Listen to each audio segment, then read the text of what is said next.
Hey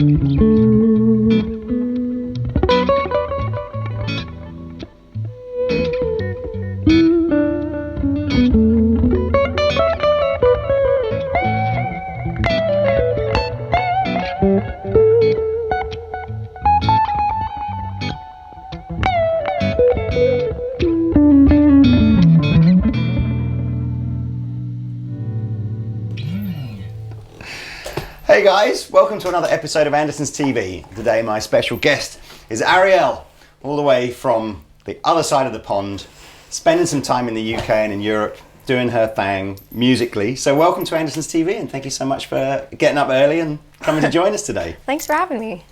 I love to find out a little bit more about how you got into the guitar and who your inspirations were, but just to set the scene, who are you out with at the moment? What's the tour schedule, albums? Where are you? What's happening in 2019 musically for you? Well, 2019 is the year of touring for me.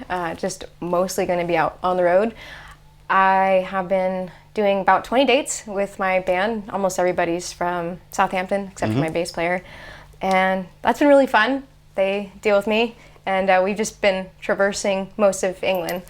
And we've had a couple, actually one opening act for Arielle, but for the most part just headlining. I've got a new album coming out in April. It's, I call it classic folk rock, so there's a little bit of Yes influence in there, Joni Mitchell, Queen. It's kind of like a splurge of everything that I love. And then April and May, I'm touring the US, and it's just gonna be kind of a back and forth thing for most of the year. There's a couple cool festival dates in there as well. Doing, I guess, same headlining gig with Keith Urban and Larkin Poe and Tears for Fears and just various Tears for Fears. Now you're right? talking. Yes. Yes. So. Oh, that's cool. Well, look, I kind of, a few of us in the video room started. You know, we saw your name come up a few times over the last few months, saw some of your stuff on YouTube, really inspired by kind of how mature you kind of felt as a player. You know, you had great tone in these videos. You're playing with some crazy artists as well, ridiculous levels of stuff. But I'm really interested to know, just as with all the artists that we have on here, just what it was, you know, when you were growing up that made you want to play the guitar. Well, it's a very simple story. My parents were older when they had me, so I was listening to old jazz and doo-wop with parents that grew up in the 40s, and I thought that was cool, and quite a bit of opera as well. But I had a babysitter when I was 6 years old, and he put on Queen live at Wembley, and I basically died in the best way, because they came in on a helicopter, which is epic in itself. And then the people want us. I was there. You were there? That was the first gig my dad ever took. So I was 14 years old, 1986, No the way. year after Live Aid, and it's still like, I can literally, even now, I'm literally thinking of it. I can still see all the smoke, and One Vision was the opening track, Yes. and Freddie Mercury comes out of the smoke, and it's just like, Yeah. honestly, just the best live band ever in the world, ever. 100%. And I saw that, and you were there, so I'm partially jealous, but I saw the video kind of brought it to life to some degree. And I saw the hair and the guitar, and I was like, whoever that is, I need to be that. And everyone usually focuses on Freddie. And then I found out he died, and then I was very sad. But it changed my life. And I told my parents, I was like, I need a guitar ASAP. It needs to be red, like Brian May's guitar. And they're like, yeah, no. I'm like, but... So I was playing piano and trumpet and doing more classical stuff. They said no. They said no, yeah. They're like, no, you're not. And I'm like, but... Bad parents. I know, like, don't do that. But so when I was 10, they finally said, all right, fine, because I harassed them long enough, I think. So at that point, it was like, I want to be like Brian May.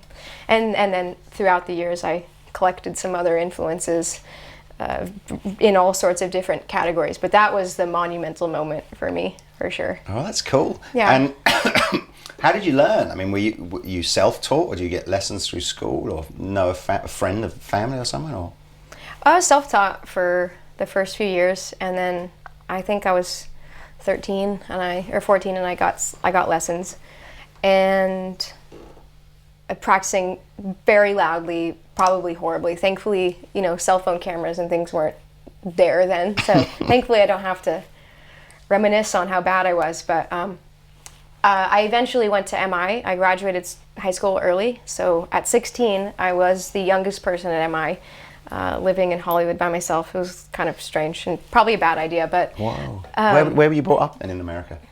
I've moved around a lot. Right. But at the time I was in Northern California, right. San Francisco area. Mm-hmm. And so I just put all my stuff... 16 years old on your own at MI. That's pretty daunting. It was. And 30 guys in each class, and all like waiting for you to probably suck. So it was intimidating, to say the least. And then I got my associates there, and then I actually went to ICMP at Kilburn when I was 18. Wow. And I stayed in England for a few years. Very early on, I knew I was like, I'm gonna be in England. I think I was 14 when I was really conscious of that. So what drew you to that? Is it just have you always been a fan of British music, or was it just that London held an attraction? Well, I didn't know if it was necessarily London, but I started to try to find the common denominator of what I like in music, and I was like, okay, The Police, Queen, and I just started listing off all UK artists and bands, and I'm like, well, I need to go there, and I'd never been, and almost 18 years old, I got a visa, a school visa, and I just decided I was going to go do it and see what happened. And when I would look back on it throughout the years of when my visa expired and I needed to go back to the US, I always equate those moments as my happiest. Right. I just feel like I fit in. We have this ongoing joke that usually when people find out I'm American, I get some sort of political thing that's usually not very nice. And then I'm like, no, I'm British. You just don't know it yet. Because I think in my heart, I have always felt like I belong there. So, I mean, it's amazing that you obviously knew from a young age that you wanted to take playing the guitar seriously. MI, then ICMP. ICMP was where Chappers went. My sort of partner in crime in a lot of these videos. He's a ICMP graduate, presumably from a few years before you were. Yeah. Was it throughout even before MI? Was it like, I want to make this my job, my career? I'd love to be able to support myself being able to play the guitar, or did that come later? It definitely came later. When I wanted to play the guitar, I wanted to feel the way that other musicians made me feel. Mm-hmm. All the time. When I saw Queen, when I heard music that I loved, I wanted to have an on and off button to that. And I guess it was a little selfish at first. I didn't think of doing it for other people. But I had been in a choir my whole life, and I toured before I even picked up a guitar, doing singing stuff. And so it just seemed like a natural thing. I always was doing music.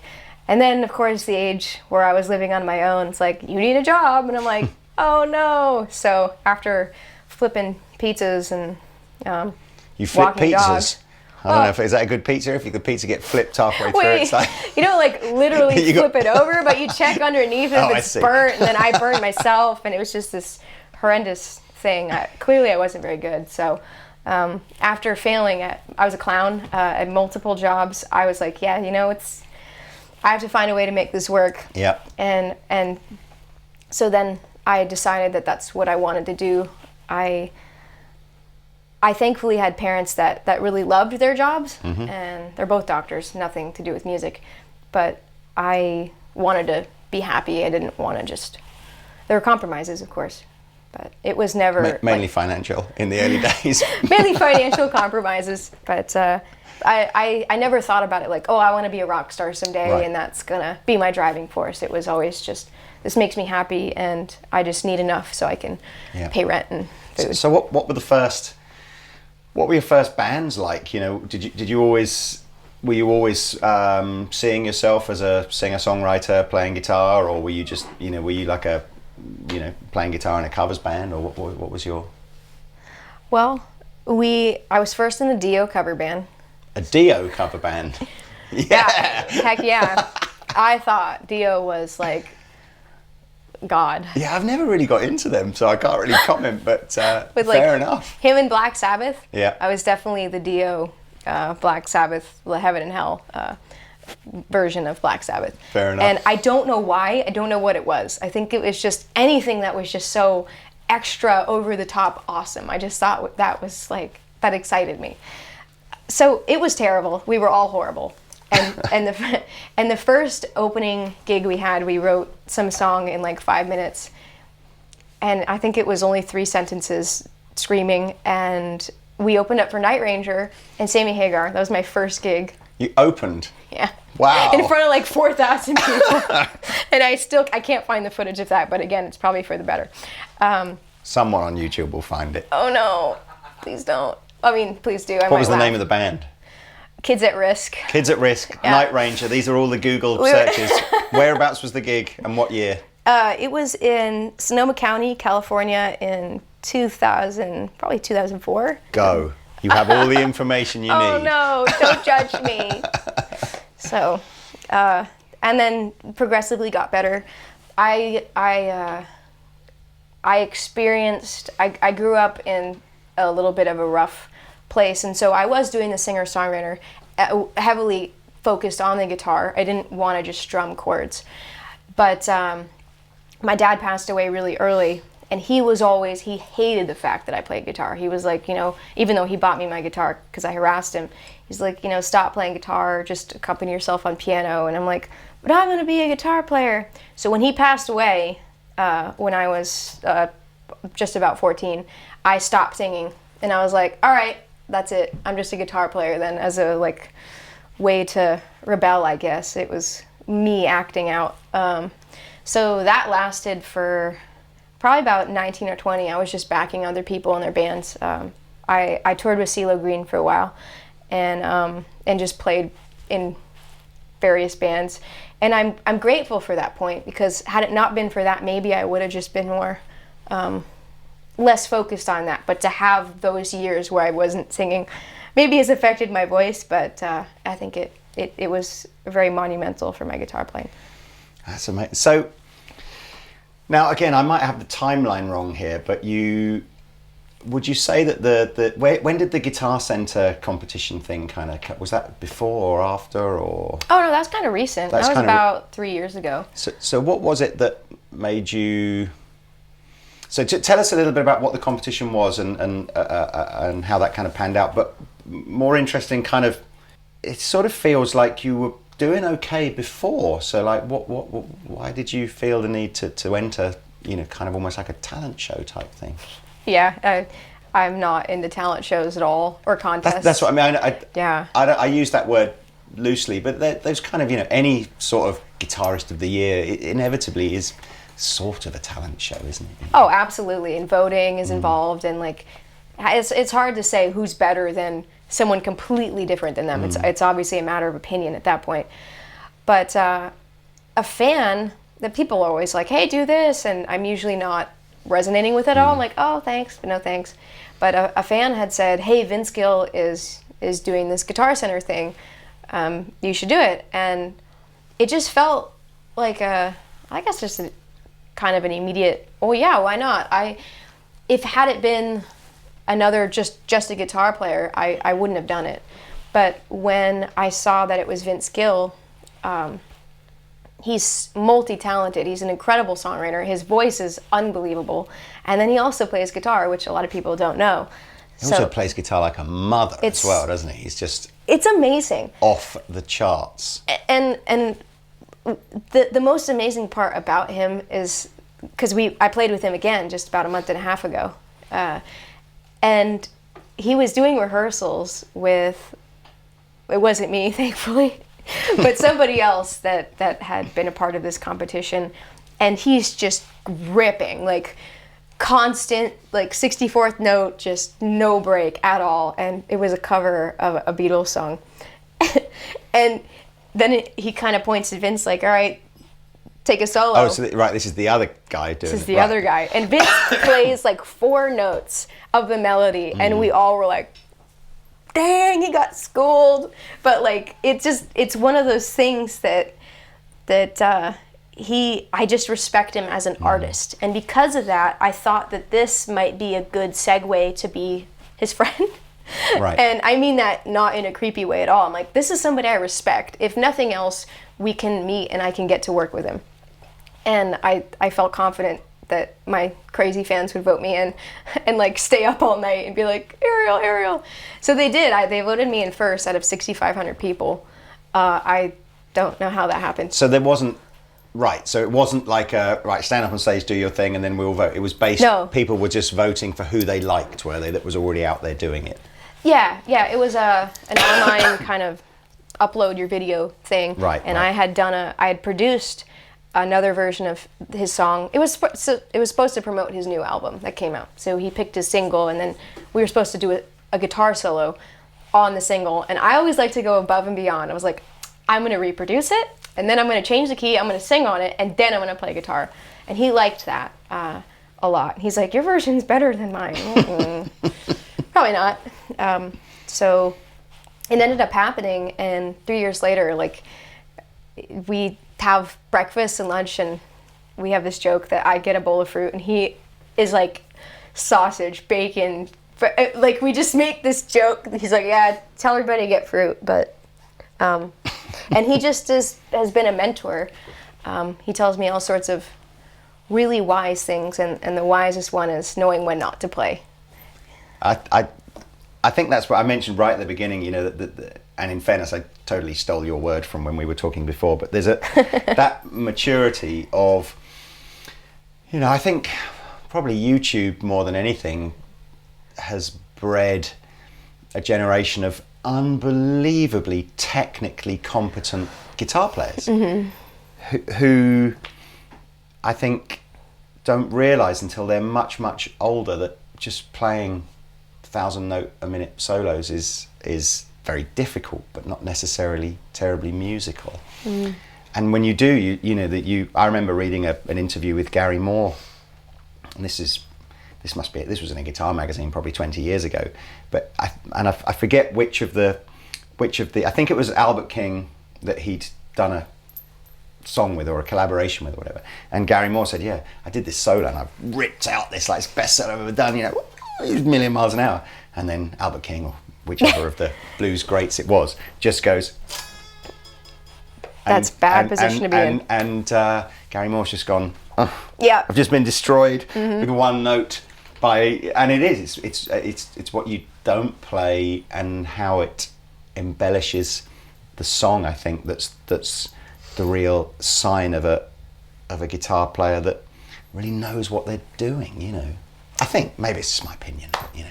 I think so, and to be confident enough in themselves to, I don't have to pull out everything that I know in order to feel validated. More like, okay, this is the expression of how I'm feeling within the song, and to do just that requires a lot of self-restraint and knowing thyself, I guess. It's hard, very hard. So what kind of doors, I mean, excuse my cough. What kind of doors did that whole Vince Gill competition open for you then? I mean, was that a real pivotal moment in being, being exposed to a much bigger audience, or, you know, or did it feel like, you know, you were on a sort of an upward trajectory anyway? I mean, it's hard to know when you're going upward, to be completely frank. I think that definitely helped, but what it did more so than the way other people perceive the uphill climb of my career, I think it's all the little pieces that stack. And we've had this conversation before where, I mean, it was touring with Eric, it's things I've done with Brian, it's all the different pieces that I have that together, the discussion was, he said, you know, there's a lot of people with #1 songs right now on the radio, and there's a lot of people that people recognize, but what some of them don't have is respect. And the respect of peers, respect of someone like Vince Gill, like people that I respect in the business, that to me meant more than having a ton of fans. It was like the collection of all of those things together equated to a respect as an artist and a musician. So, but all those things, like if you lean on one person, then that doesn't necessarily mean you have respect. But I think altogether, and it has helped. It's hard to say what moment it was, because I still don't feel like it's there, if that makes sense. It's like, I don't know, I've lost count where I'm at, or gauge, I don't really know. So it helped, but I don't think it was like... Have you got a definition of sort of where it is, in terms of, do you see it as just being able to sell more music and play bigger gigs, or do you see it as like a song that you haven't written yet that just is it? I mean, or do you try not to even define a goal like that? Well, to me, defining the why is important. So I know my motivation, and I also know where my moral compass is, and how far I'm willing to go in order to gain it, which to me is a multitude of things. More than anything, I want to be real and genuine inside my music. That to me is like when I always kind of picture like a little bottle with emotions in it. If I can capture the feeling of a song, and when people hear it, they can feel that to me is it. And I'm always striving in that regard for the song. And so many things are inside the song, obviously the lyrics, or maybe not, the harmony, the melody, and like the way it's produced. There's so many elements to it that I'm always really interested in. And then I guess having opportunities with people that I respect, because I'm sure you can relate to this, but as a musician, especially as a touring musician, the friends that you make are usually on the road with you. It's like you kind of hang out. That's when you hang out, because it's, especially now, it's I'm not in one spot long enough to be like, hey, let's just go for lunch. Yeah. So I want to surround myself with people that I respect and that I genuinely like. So having opportunities to do that is a blessing, but not a necessity. I think if you're meant for something, it'll happen as long as you're consistently true to that. But as far as defining, like, okay, I'm there, I don't think that'll ever happen. Just growing as a person, growing as a musician, and hopefully being a positive influence for whoever that leads to, makes me happy. A long-winded answer, but I think the right one. Sorry, I'll work on shortening it. I know what you mean. It's not. I think to find that true joy of making music, it's not about setting a sort of a quantitative goal. It's just about it's that feeling of just have you lived the life that you wanted to lead and left a positive, just felt like it's been a positive experience. But anyway, deep. I can't possibly do this interview without talking about this. That's two-tone. Wicked guitar that I'm playing at the moment, which you made quite a while ago as well. So tell me about this. So I think it was in 2007.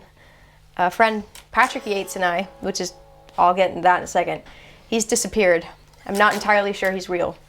But anyway, a friend and I, I'll get to it. Okay. Don't worry. A friend and I, we were doing an Uli John Roth Sky Academy class. I love him.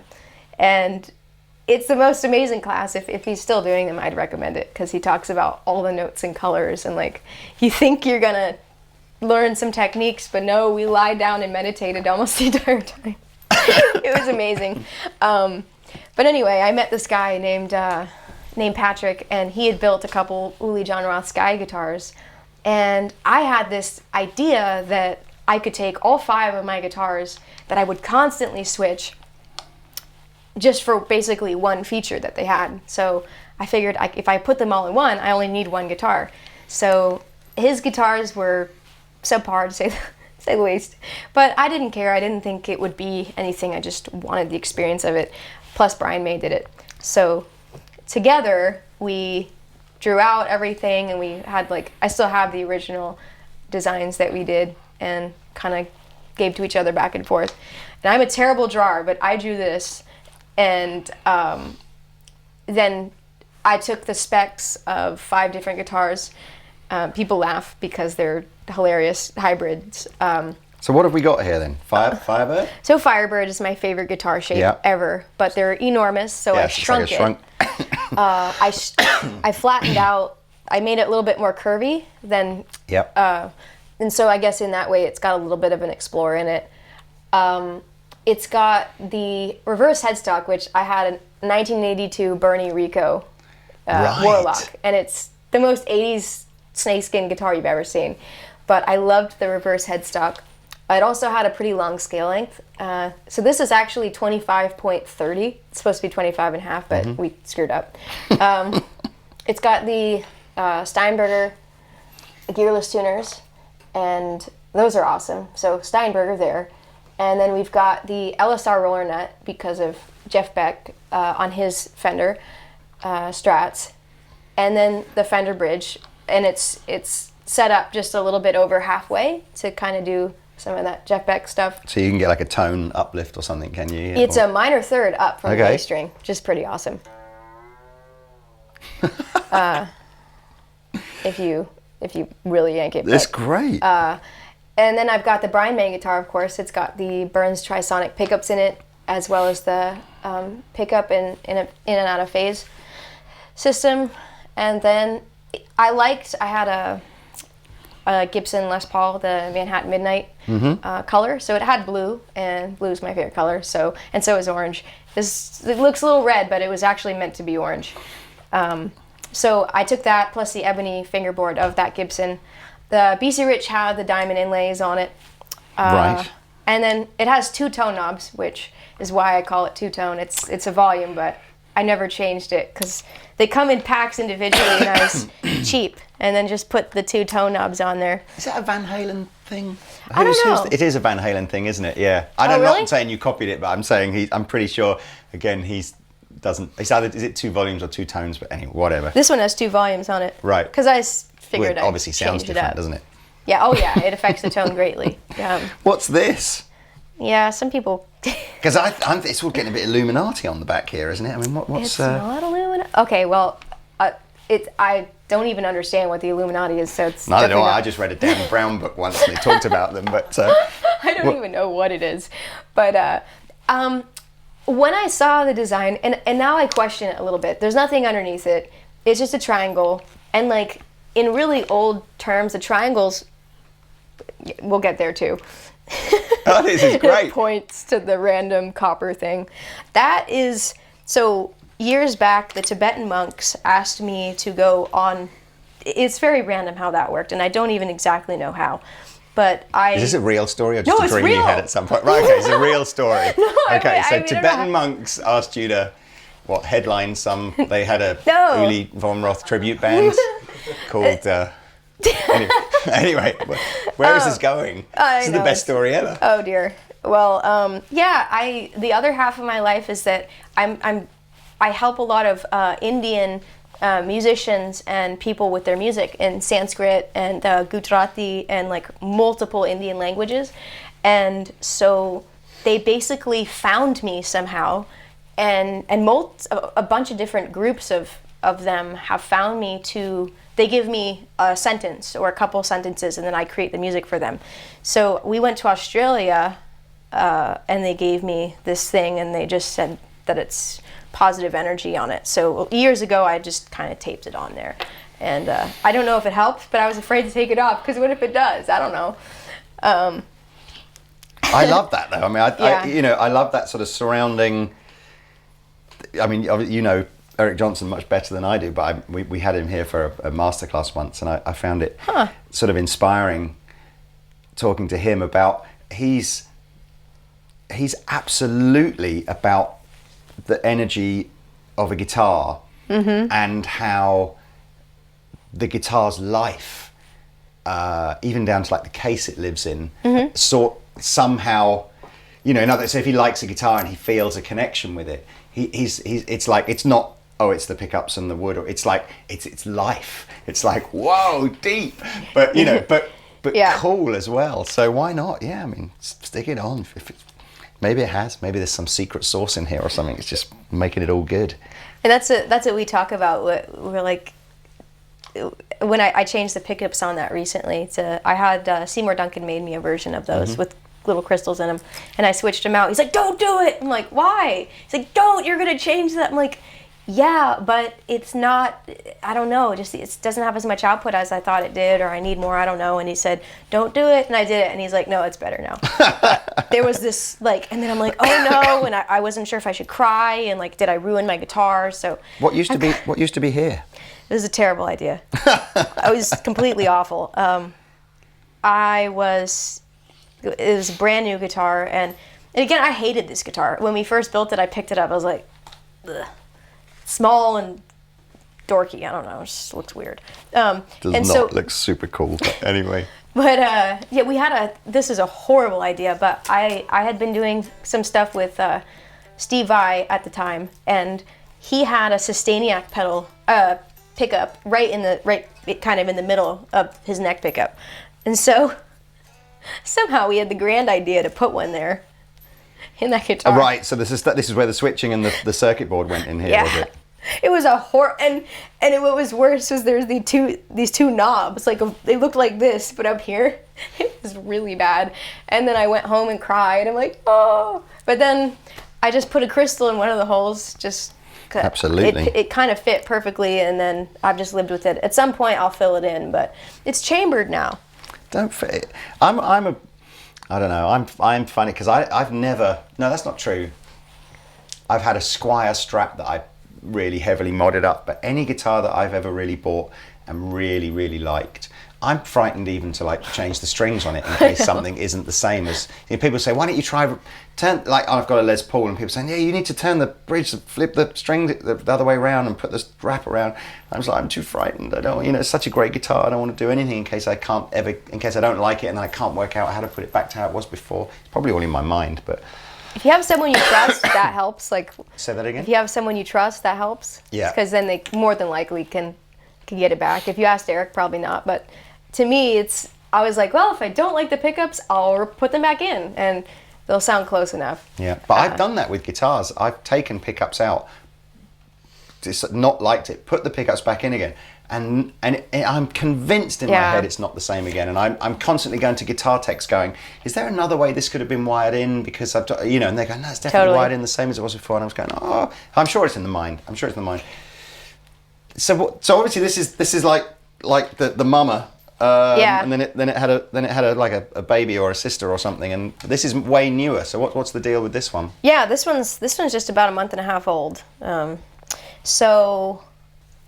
I made this one, I got this one made in Nashville by my friend Brian Nutter. Right, a different Brian. Another Brian, but a Brian just the same. And he's a Nutter guitarist. And believe it or not, there aren't that many luthiers that build necks from scratch. Right. And that is a neck through, this one's a set neck. We decided to change that. But most people just are buying parts and putting them together, reshaping them. But I needed to find somebody. And there's only like 4 in Nashville. And then it was really funny because, so the scale length on that is way too long. In order to tune, I literally have to do this if you kind of extend your arm. Oh, I see what you mean. You see, it's very long because I shoved it out this way. When we put the guitar together. So he's like, so what scale length are you using? I'm like, 25.3? And he's like, well, what about 24? Because his are 24. And the only guitar that's 24 scale length is a Jaguar most of the time. I was going to say, or like a Mustang or something, you know, real short. Yeah. Exactly, one of those. And even then, not really anymore. So, and I said, really, 24? He's like, well, mine sounds pretty good. I'm like, So this is Okay. 20. This one's 24. This one's is it? 24. Oh wow. So What? if you put them together, Yeah, it does. That's just they look like you'll identical. see So what is it? if you set them down. Oh yeah. Yeah. So, and you can see, look where the... Yeah. Because the the trem system's pretty much the same kind of position on both guitars, isn't Yeah, it? it's just shortened. So, Well, how did you?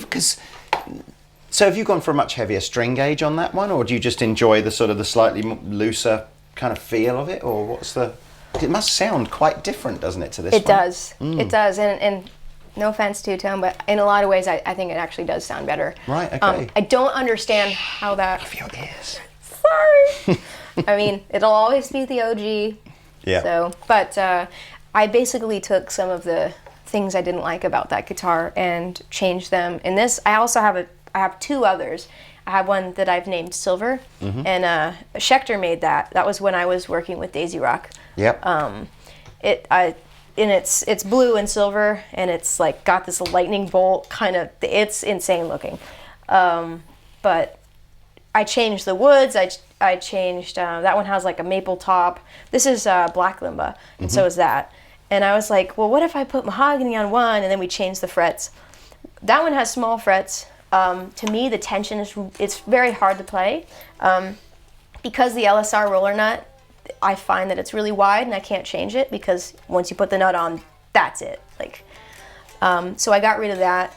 We shortened the scale length and I put different side dots inspired by Brian May because to me when I'm singing and I only have a second to look down, I don't know if up here, 'cause with the 24 frets, I don't know if I'm hitting a D or an E. So I actually, he has this too. He's like, why don't you... So the D has 2 dots and the E has 1, and then it kind of rotates in the 3 at the 12. Right. Kind of small things like that. I changed out the bridge. And for some reason, it sounds like it's not as crystally like a Fender as that one, but at the same time, I feel like it has more output, which I literally changed. I bought 2 sets of the pickups at the exact same time and just changed that one out. And this one has way more, and I don't understand it. But it's got to be something to do with It's got to be something to do with because it's quite a chunkier bridge, isn't it, than maybe this one? Maybe that's something to do with it. But could be. Hey, just all the. I think it's. I'd love to. Yeah, I'd love to give that one a try as well. Yeah. It's. You were talking sort of ergonomically, weren't you, before we started rolling the camera, just about how it's not like you don't play Strats and Tellys and Les Pauls and stuff like that, but you just found that being a little smaller frame and different shape to men guitar players, that this just sat more comfortably for you, but still kind of I was interested about how that sort of thought process, because it's not. Is it sort of, was it accidental that the shape just ended up being more comfortable, or were you really thinking, no, if I shrink a Firebird, this will sit more comfortably, or what was the? Yeah, I thought the tail was long for me, so the tail would go out like here, where it felt like I was holding a boat or something. That's what it felt like. Right. This isn't. So I just figured if I shrunk it a little bit and picked wood that's lighter, then I could, and have 24 frets, because that was the thing I didn't like about the Firebird. I could have something that's easier for me to play with me in mind, because I never thought this would be anything beyond my own experiment. So it was kind of an accident, and the whole thing was an accident. I didn't even finish telling you the story of Patrick. Yeah, oh sorry, yes, Patrick, who may or may not exist. I don't know. Like, you ever seen those movies where like there's somebody... Sixth Sense. Is this movie where did the kid ever actually really exist in Sixth Sense? Was that the movie with Bruce Willis? I may be making this up, but anyway. Yeah, where they come down for like a message. Yeah. Or come down or come wherever, appear, and then like leave when their mission is done. It was kind of like that. So you met this Patrick guy in the flesh, did you, or was it all purely an online relationship? No.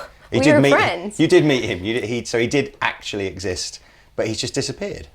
Yeah, I mean, he was like a 45-year-old man when we met, and he was living in the Los Angeles area, and so was I when I was going to MI. So we met, and like there was a part of me that was wondering why a 45-year-old man wants to hang out with a 17-year-old. But anyway, you know, it's one of those things. But I was like, well, my guitar, whatever. So we would communicate every day. This two-tone took about 6 months. It's kind of painfully long for. Maybe been longer, but it felt very long. Well, it took John Mayer like 2.5 years to do The Silver Sky. Oh, so, really? Hey, 6 months to make this, I think, is pretty fast. So. Well, for the first run, I'm still tweaking them 12 years later. But so he all of a sudden kind of starts rushing me after a few months. And he's like, we have to hurry. I'm like, why? Like, what's happening? And he's like, I can't say, we have to hurry. And I'm like, okay. So he kept implying that there's like this impending doom coming. And like, I didn't know what it was, and I just thought he was weird. So I went with it, and then one day I call him, and it's like, you know, the number you have called has been disconnected. I'm like, no, well, I'll email him. And then the email came back, and then I'm like, well, I'll go to his house. And nothing. And so... You had the guitar by? No, he had it. Right. And I'm like, my guitar. Like, I kind of worried about that. Well, I was like, he stole my guitar. Like, what? Am I ever gonna get it back? And I remember this was I was visiting London, so I actually left for about a month and a half, and I'm like, oh no, two-tone's gone, and our whole project is gone. I couldn't find him. I was like stalker calling him every 5 minutes. Asked all of our friends, where'd he go? I don't know. Nobody knows. And then months later, right before I came back, a package came in the mail with the guitar kind of like, is the neck through, so it was in piece, like the hardware was out and nothing was on it, and the pickguard wasn't on, it just was like thrown in a box. Like, the fact that it made it okay was amazing. No return address, just packed in a box and shipped to me. So I completed the rest of the guitar, and to this day I've had fans that are like, well, I'm a private investigator, I'll go find him. And then we found out like he got in trouble for, like, I don't know if he was some sort of drug thing, and just seemed out of character. And we kind of traced some of his steps, and I think he went to jail, or I don't know. Like, I feel bad for anyway, it's all public information that you can find. But and I would call, like, it said he was living in his parents' house in Indiana, and then he moved, and I can't find him to this day. And so periodically, every few months, I'll write him a letter or an email and be like, Patrick, come back. So I always have it in mind that, you know, if he did come back, like, as these are, you know, I'll set aside like half or whatever, so he always has room to come back. But because this happened, and it's kind of never happened to me before, I'm like, maybe he wasn't real at all. That's what it feels like. What, and what was his surname again? Patrick Gates? Patrick Yates. Yates. Come back. Well, oh man, well, if you know, whatever happened to you, Patrick, I hope you're okay and safe and in a good place. And I can't believe how crazy generous, well, maybe it's not, maybe it's like you say, I think you come across as a person that always wants to do the right thing. So look, if you sell a few of these and there's some royalties off the back of it, and oh, that's a weird, huh? Weird. I know. How weird would it be if literally you just imagined the whole thing? That's what I'm worried about. And secretly, my sanity. Secretly, you actually designed the whole thing yourself, made it yourself, posted it to yourself, had like a false phone number yourself, and used to send yourself messages like that. And actually, you are Eric Yates. I'd really have to get some help. We have to put you on a sofa and take you back with some sort of hypnotherapy thing like that. Oh. And then it will be. And then he'd show up. And then that would be super weird. Like, super weird. There's a definitely, if like Steven Spielberg is watching this video or anything, there's a killer movie story here, I tell you. This is so weird. Yeah. Anyway, like that. That's my life. Hang on a second. That was my phone. Eric Yates? No, it's not really. Wow. Look, get me some show me some tones from this, because I mean we're probably running out of time to go too deep in this. But you got a cool board. an amp that I've never heard of. Have I heard of them before? Maybe I have heard of Blankenship, but it's pretty niche, isn't it? So why don't you give us like, what's your go-to kind of tones and you know, for like doing you got like I like an ambient chordy tone and then like a lead guitar kind of tone.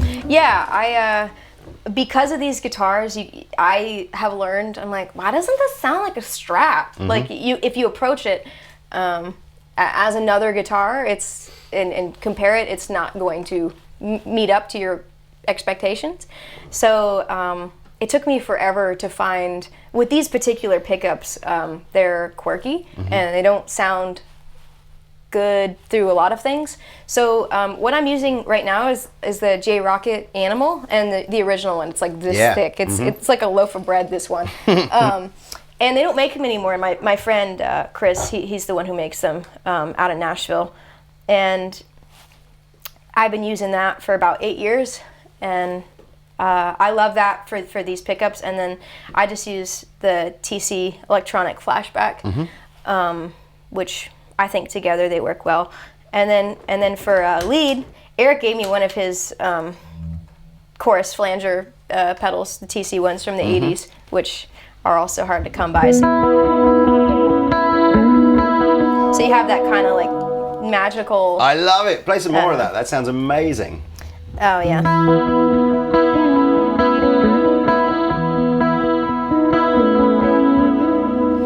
And this particular guitar, this is just on the bridge pickup right now. So this one's quite sparkly. Yeah, it doesn't sound ice picky though, does it? It's like it's a nice bright tone, but not like a piercing, is it? It's good. Yeah, I think the scale length cuts out some of that high end stuff. And then I've got a Hartman compressor on there, so then you don't. I always use a compressor with clean, and then I've got the Catalan Bred Echo Rec that I use just with clean, and that's all I've got going right now. Yeah. And this is my go-to if I don't have it with these guitars. I feel like there's variations of it. Sometimes the OCD pedal is nice, but again, they're a little quirky, so that's kind of my comfortable go-to. Because this one's a little new and has more output, I really have to push two-tone with the gain with the Animal. So usually I've been learning that for some reason this one requires less. The thing that I like about the Animal pedals, there's a snarl, so it has just a little extra output. And then the amp is, it's called... Is there 115 in there? It is a 15. Whoa. Yep. It's a full back 15-inch speaker. I'm surprised that, well, I'm very... I was expecting you to mic it correctly, but usually it's like over here. I'm like, it's a 15-inch, but that's fine. It's called the Fat Boy with sour cream. I'm not particularly a fan of the name, but... So what amp are you using that... Because I'm trying to think of anything that... you got some old Fenders maybe that would have had a 115 in them. So what was it? Was that just like, I'd quite fancy trying that, or was it another amp that you'd had with a big speaker in it that inspired you to want to do, or is that a stock design for Blankenship? No, this is a fully custom one. So in the US, I've got a tweed one, and it's like a Basemanville kind of thing. But I think if you take the 15, well, Roy Blankenship is a friend of mine, and I was using Third Power. Right, they're the triangular. Yeah. There's a theme here, isn't there? Yeah, I like triangles. And again, I don't understand Illuminati at all. I like the symmetry. Symmetry. And asymmetry. All the angles are the same, and yes, okay. We're going to go super deep again here. I like that. But he was making me an AC30 style amp, which is usually what I've gone for. I've almost always had a Vox or something like it. And as my second amp in the US, I use a Divided by RSA 31. But he built me one, and I met with him, and I plugged in just clean with two-tone, and I'm like, oh, that sounds really good. And he's like, well, just for kicks, why don't you plug into this one? And it was the tweed version of this. And I'm like, yeah, sure. And I plugged it in, and it was like, even Roy was like, wow, I mean, it was a magical moment where it was like, that's my amp. And he was like, he's an interesting, anyone who builds amps is an interesting character. So this was like 1 a.m, because that's when you have to go meet him, between the hours of 10 and 4 a.m.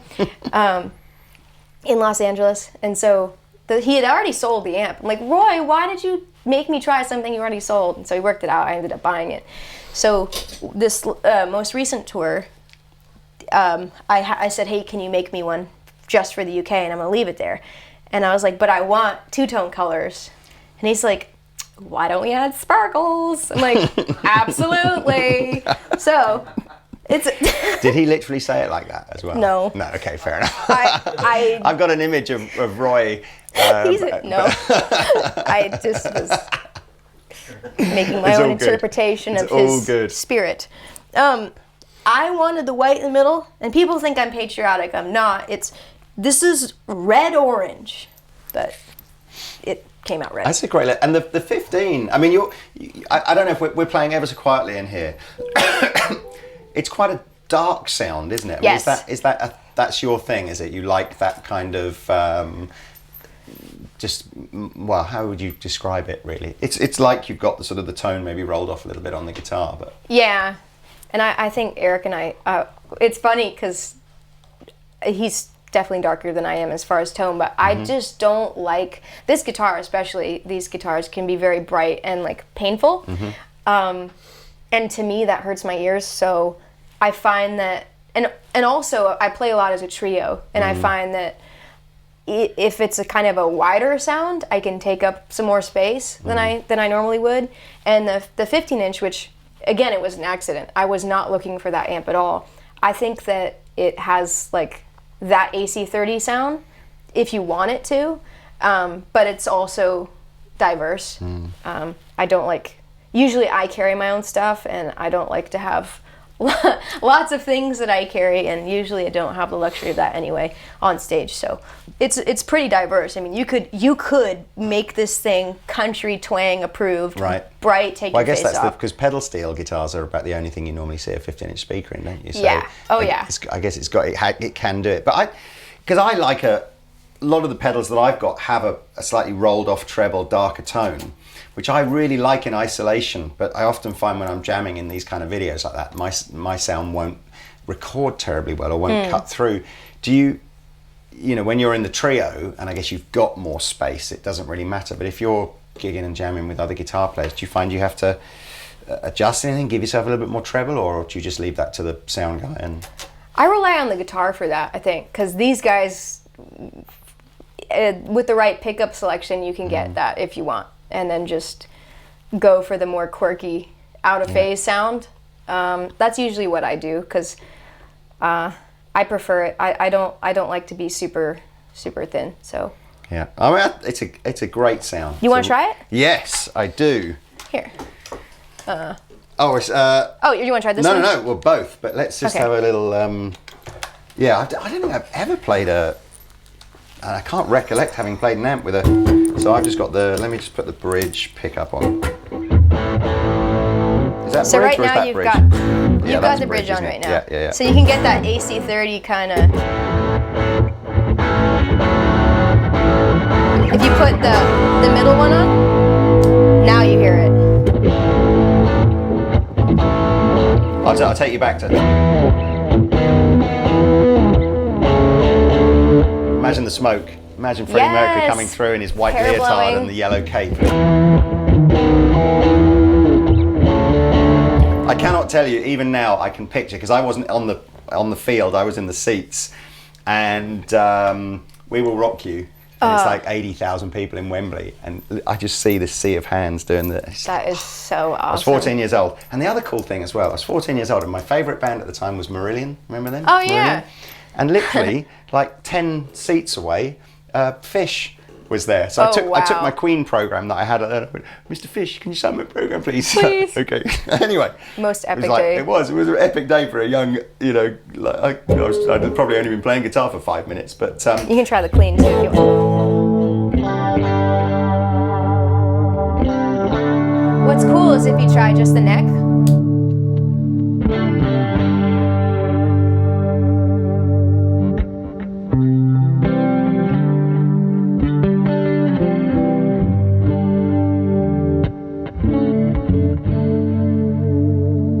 big sound. I mean, Yeah. there's tons and tons of bass.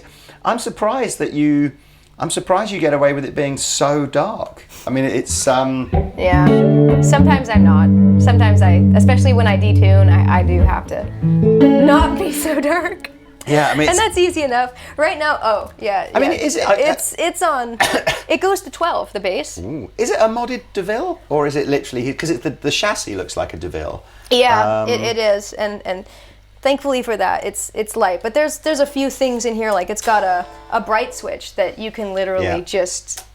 It's on 1 right now, but it'll go to 10, and it will. Yeah. I mean, it obviously works for you because I said that the stuff I've seen of you on YouTube live, the tone is great. The tone is and you play all the good licks, and it's just I really like it. So it's really interesting to see. I mean, the other thing that you've got, which again, don't need to go into too deeply, but you've opted for like quite an interesting splitter system on. So you have certain pedals that you use for your clean sound and certain pedals for your lead sound. You leave them all on all the time, and then just use like an A/B switch to go between route the signal through my clean sound pedals versus route the signal through my lead sound pedals, which is cool. Yeah, Dave Phillips from LA Sound Design did this for me because usually I have 1 second while I'm singing to change. So just that. Yeah. Right before, or do it while I'm singing and playing. Yeah. So because I'm short, I always have it tilted up because when you do this and you're short, the guitar is blocking. I'm like, where do I stand? But easier the better. You need different trousers. That's the problem. You can't see half your pedal board because your I know, bell all the bottom's covering flares. it. Yeah. Well, again, if it's tilted, it's okay. Yeah. So it's easy. Well, look, this whole thing has been an absolute pleasure. I'd love to know. I mean, what are the goals left? You know, well, not left because you've got forever to achieve loads of stuff. But I mean, you've played with such insane players and got to meet such insane players already. Is there anybody? I mean, you mentioned Jeff Beck. Have you met him, or is that just a big inspiration for you? I was wondering, is there anybody like, you know, life goals still, just going like, you know, yeah, here's some other people I'd love to collaborate with or meet or just hang with? Or... Oh, I mean, you nailed it. I have met Jeff Beck, but like to play with Jeff Beck, that's my band and we always talk about it. I write down everything, and so that's written down. And right. When I write it down, it usually happens. But a moment I had was about 10 years ago. Eric Clapton and Jeff Beck were doing a gig at the O2, and I went with Brian May, and I'm sitting next to Brian May. Of course, yeah. And we're watching Eric Clapton and Jeff Beck, and it was because that's Brian's favorite guitar player too. And that wasn't. No, you said O2. That wasn't the Ronnie Scott's thing, was it? No, I wish. Because that was my other. I'm just gonna. You were there too. You're literally. I mean, how are you at you're everything? You're name dropping. Like, I need the biggest clanger ever. Well, you already interview. beat me with Wembley. So, but yeah. So the other amazing gig was Jeff Beck at Ronnie Scott's. Eric Clapton did the encore, and then. But the crazy thing was. And I don't know if I'd ever been to Ronnie Scott's before. I was expecting it to be way bigger, but it's tiny. It's like 200 people, and you're sitting it's tiny. like literally. You're Jeff Beck, and that's how far away I was. And in the audience, directly behind me, was Jimmy Page, and I want to say someone else. It was Jimmy Page and some other unbelievably famous guitar player. And then, like further down the line, was Brian May had come with Tony Iommi as well. It was like all these unbelievable guitar players had come to Ronnie Scott's to see Jeff Beck. Wow. Who, you know, although commercially he's not had the sort of success that those guys have got, he's the daddy of everything. Oh, totally. But sorry, I interrupted your story. I felt like I was being so outdone on the clangometer. You beat me. I needed to just try and tip the balance a bit further, you know. Anyway, sorry. So Jeff Beck and writing it down. So yeah, you were saying there's the story about meeting him with you were with Brian May and. Oh, we met, and it was, but we haven't done any collaboration at all. I'd like that. Steve Perry, I'd love to do something. He's got like one of my favorite voices ever. I got to meet Sting last year, but that's also a goal of mine to do something on stage with him. So I've got a few in my collection. Oh man, I hope it happens for you. I mean, it's like it's just cool. It's so cool to see somebody, you know, still relatively early on in their sort of musical journey, even though you kind of talk like someone that's probably 25 years older, in a good way, by the way. Like, I'm old. Yeah, I don't mean like, it's like speaking to an old lady. But Probably.